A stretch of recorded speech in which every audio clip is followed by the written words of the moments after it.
For this video, we're going to show you how to return an invoice that was previously processed.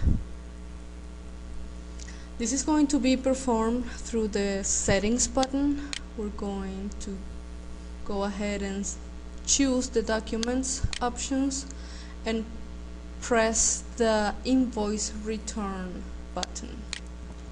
Once we do this, we can visualize the form containing every single invoice that we have made since the cash desk opening. These invoices are going to be shown in the upper left grid, and the details of those invoices are going to be shown in the lower grid. As you can see, I can navigate through all the invoices and I can see their respective details in the form below. However, after I find the invoice that I wish to return, I can do this by pressing enter or clicking upon the invoice number. This is going to pop up a message that is going to ask the user if he or she are sure to void the invoice. We're going to say yes, and the entire invoice is going to be deleted. However, the system may also ask you if you would like to set up the money of the credit note as credit balance in favor of the customer. This means the store can set up the amount of the invoice as a credit in favor of the customer, a store credit that the customer can use in the future to buy something else. In this case, we're going to say no, because we want to delete the entire sale and return the money to the customer. However, if I wish to only return one of the products that contain the invoice, I can choose that invoice and press the number 9 key or the number 8 key of my keyboard. By doing this, I'm going to enable a new text box in which I can introduce the barcode of the product that I wish to return.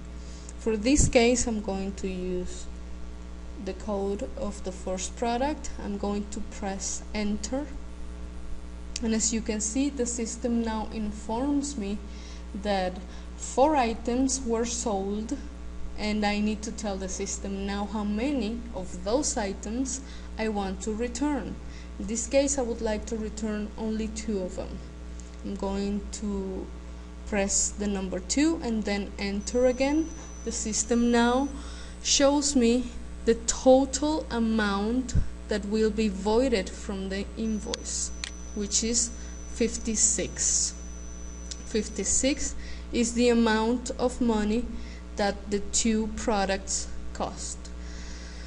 For me to complete the process, I need to position myself again in the number of the invoice and then press enter. The system will inform me that the amount of the invoice that I'm trying to void is 56. I need to review that in fact that is the amount that I would like to return, and then I'll press yes. Pressing yes, I'm going to finish with the process, and in this case the system is going to ask me how I would like to return the money to the customer. Let's choose cash and enter the amount of cash that will be returned. Let's press accept, and then I'm gonna have to choose the customer that made the purchase in the first place. Press accept. I have returned the money, And for us to make sure that the invoice was returned, we can come back and we can take a look at the list of invoices. The voided invoices are going to be shown in red. This means that this invoice has been completely void and nulled.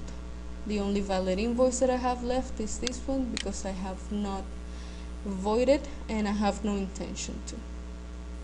That would be the entire process of voiding a sale.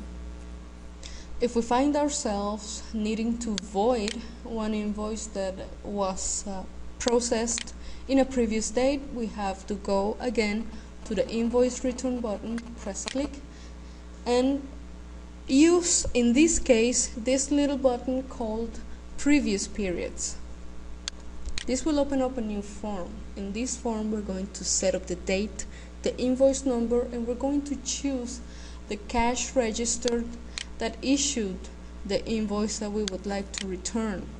By pressing search, the system is going to locate that invoice and is going to show us the entire information of the invoice in the lower information grid.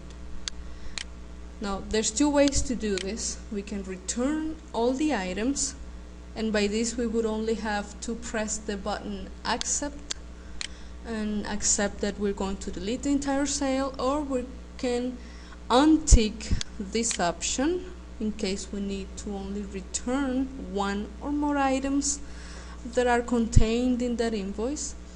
After we do this, we're going to have to position ourselves here in this return field and tell the system how many items we wish to return. After we do this, we can press the button accept, and the whole process will be done just like it happens when we try to void an invoice of the same day. As you can see, the process is not very difficult. We just have to know when to erase the entire sale and when to only return a few items.